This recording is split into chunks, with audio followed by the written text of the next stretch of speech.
Пока мы с вами следили за турецкими выборами, где и вправду интрига только нарастает и, по всей видимости, будет второй тур, над Брянской областью разом погибли 2 вертолета и 2 самолета российских вооруженных сил. По данным источников «Коммерсанта», речь идет об авиационной группе. Тяжелому Су-34 предстояло нанести удары по неким целям в Черниговской области, а маневренный Су-35 его прикрывал. Вертолеты же, снаряженные средствами радиоэлектронной борьбы, должны были подавить ПВО, а в случае поражения самолетов эвакуировать летчиков. В итоге все разом погибли. Версий произошедшего помимо маргинальных 3, и все плохие для российской стороны. Первая и главная версия заключается в том, что украинские ВВС устроили воздушную засаду на взлетевшую группу. Согласно этой версии, Украина подняла в воздух свои самолеты, точно зная, когда и где взлетит противник, уничтожив его ракетами класса «воздух-воздух». Второй вариант – диверсия. Предполагается, что диверсионно-разведывательная группа, вооруженная персональными зенитными комплексами, подкараулила и уничтожила 4 борта с российской территории. И третье, традиционное для таких случаев, дружественный огонь. Российское ПВО приняло собственную авиагруппу за противника и уничтожило. Каждая версия – катастрофа. В первых 2 случаях нужно разогнать военную контрразведку и ФСБ, потому что нельзя так воевать, когда противник точно знает, когда и где взлетают твои самолеты. В третьем – ликвидировать ПВО от греха подальше, потому что для своих такое ПВО опаснее, чем для противника. Но версии как таковые обсуждать бессмысленно, поэтому используем этот случай как повод поговорить об авиации. Обсудим то, как Россия умудрилась профукать свое единственное реальное преимущество в войне с Украиной.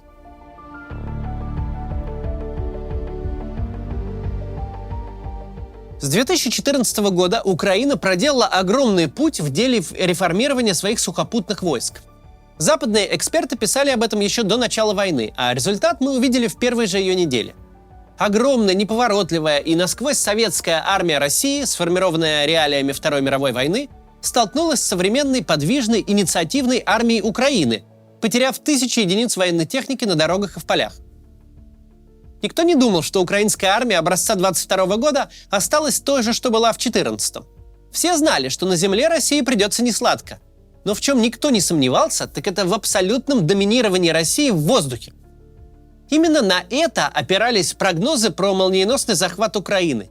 И так вышло, что у России был огромный перевес в воздухе, не потому, что украинские генералы какие-то негодные, и не потому, что Украине не хотелось бы иметь современные ВВС, а совсем по иной причине.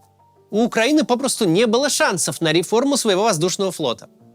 Это задача совсем иного уровня, чем реформа сухопутных войск.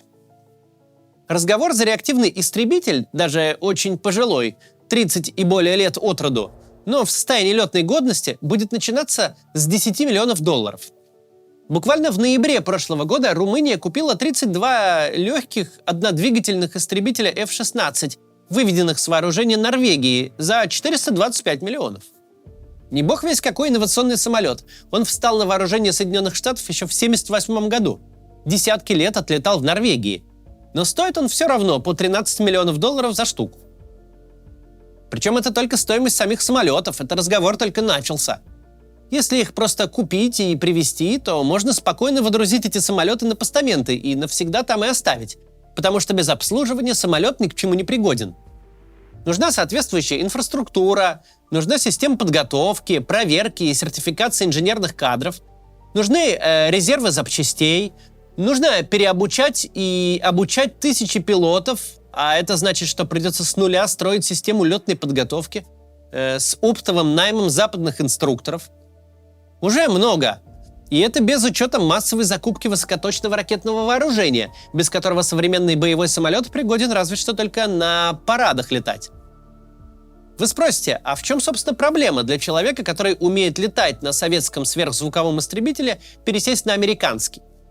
Ведь по своим характеристикам истребители одного поколения плюс-минус похожи. Но проблема в принципиально разной философии пилотирования.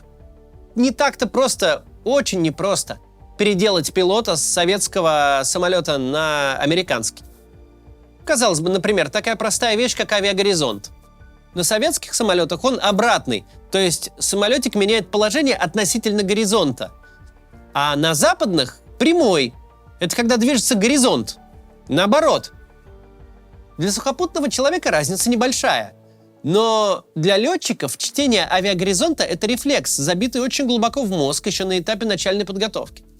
Целая куча гражданских бортов побилась по всему бывшему соцлагерю в 90-е и нулевые, когда переходили на западную технику. Именно по этой причине, просто из-за неверного прочтения авиагоризонта в экстренной ситуации.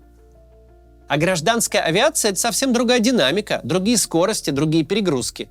Гражданские пилоты летают на безопасных высотах, не выполняют фигуры высшего пилотажа. У них земля с небом местами не меняются. Их самолеты за ручкой не идут. У них есть время исправить ошибку. Иллюзия пространственного положения, которая у гражданского пилота возникает 2 раза за всю карьеру, для военного летчика это часть работы. То есть, чтобы украинские ВВС смогли плюс-минус на равных конкурировать с российскими, чтобы возникло хотя бы по 100 истребителей F-16 и штурмовиков А-10 или их аналогов, довольно старого, но адекватного воздушного флота, понадобилась бы реформа лет на 15.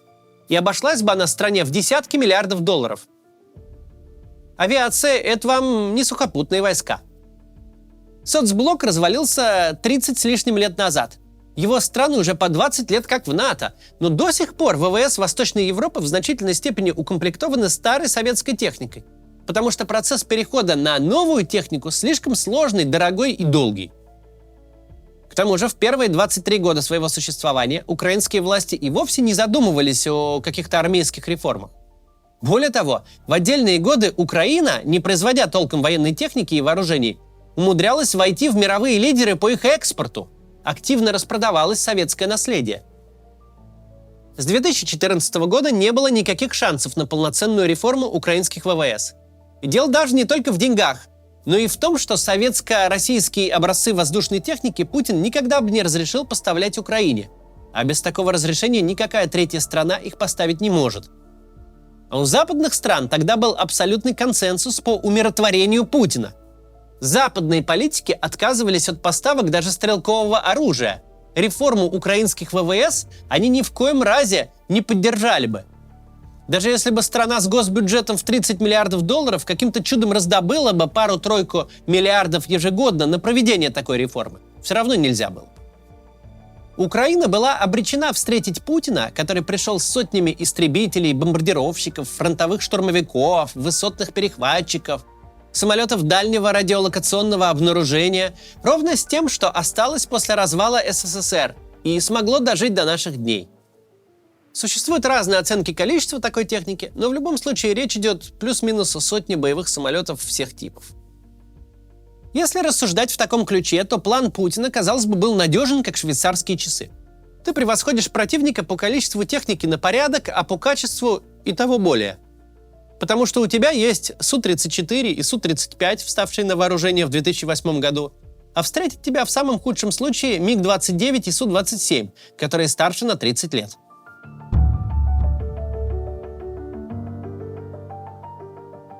Итак, план простой. Российские самолеты выносят остатки советской авиации прямо на украинских аэродромах, уничтожают украинское ПВО, а потом летают как у себя дома. Вертолеты уничтожают технику, штурмовики выносят укрепленные позиции, бомбардировщики тяжелыми фугасами стирают с лица земли небольшой город за сутки, а под прикрытием авиации в тылах спокойно высаживается десант. Если этого действительно удалось бы достичь, то дальше хоть воюй, хоть не воюй на земле, все равно. Побеждает тот, у кого есть третье измерение, а не только плоскость. Но что выяснилось дальше? Выяснилось, что у России дохренища самолетов и вертолетов, ракет и любого летающего добра, но при этом напрочь отсутствует разведка. Что российская страна была без понятия о передислокации боевых самолетов и средств ПВО, и удары по их подавлению счастливо прилетали в пустоту. А десятки российских пилотов, убежденные в полной своей безопасности, оказались либо в плену, либо в могиле. Об этом, описывая причины провала российской армии, говорят очень мало. Больше вспоминают эти бесконечные колонны и самоубийственный десант в Гостомеле. Но вообще-то именно утрата господства в небе обеспечила поражение первых недель и месяцев. Если бы российские самолеты чувствовали себя вне подконтрольных территорий как дома, то ничто бы им не помешало сделать с Харьковом, Одессой, Львовом и Киевом ровно то же самое, что сделали с Мариуполем. Если бы удалось уничтожить украинское ПВО, то никто бы уже не вспоминал тех десантников в Гостомеле. Ведь ни талант генералов, ни мужество бойцов не спасли бы Украину от капитуляции.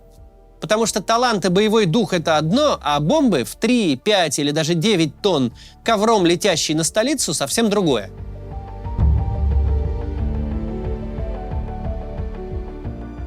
Война с Украиной, вместо того, чтобы стать триумфом российской боевой авиации, стала полной катастрофой. За год и 2,5 месяца, только по тем данным, что зафиксировал проект «Орикс», уничтожено 150 воздушных судов, 74 самолета и 76 вертолетов.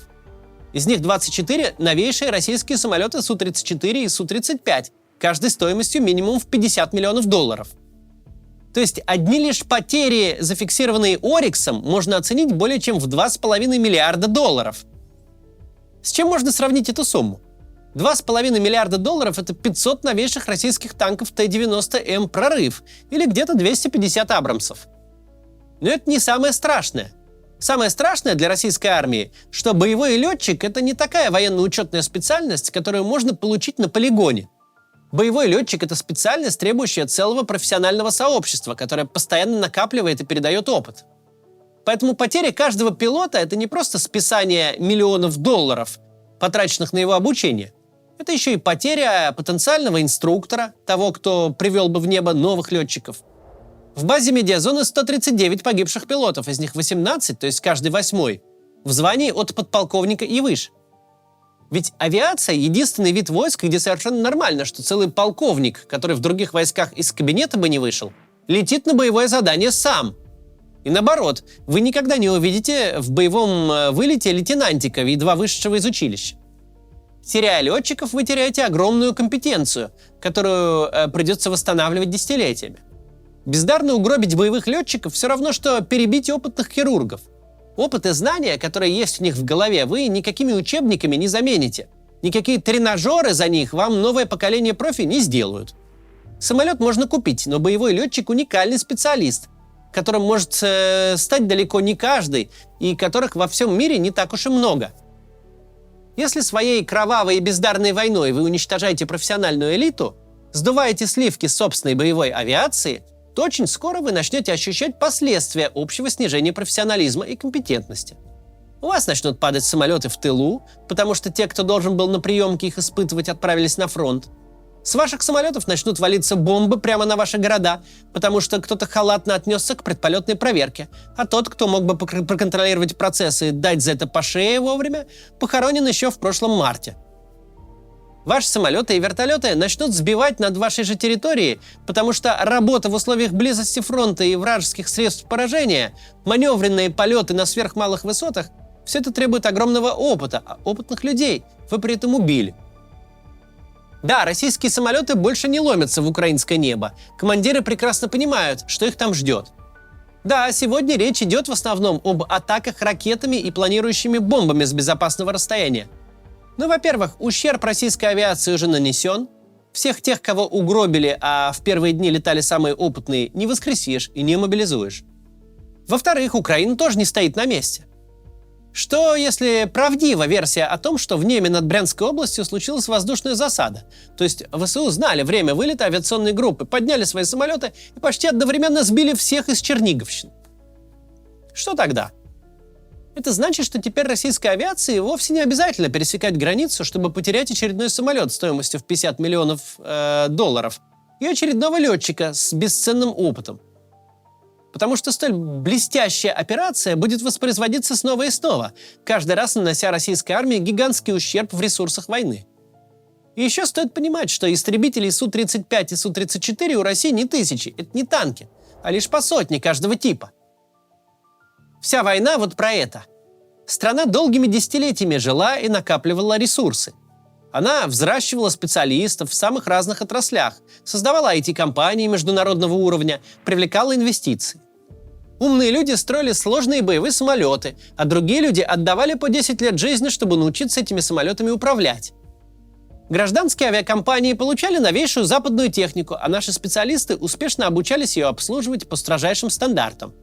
Миллионы умных, компетентных, талантливых людей постоянно чему-то учились, что-то создавали, каждый подчинял свой примус, каждый делал свою отрасль чуть лучше. И тут Владимир Путин, по меткому выражению Томаса Фридмана, самый опасный дурак в мире, в припадке своей глупости сжигает и громит весь этот драгоценный ресурс. Ресурс, к созданию которого он не имеет отношения.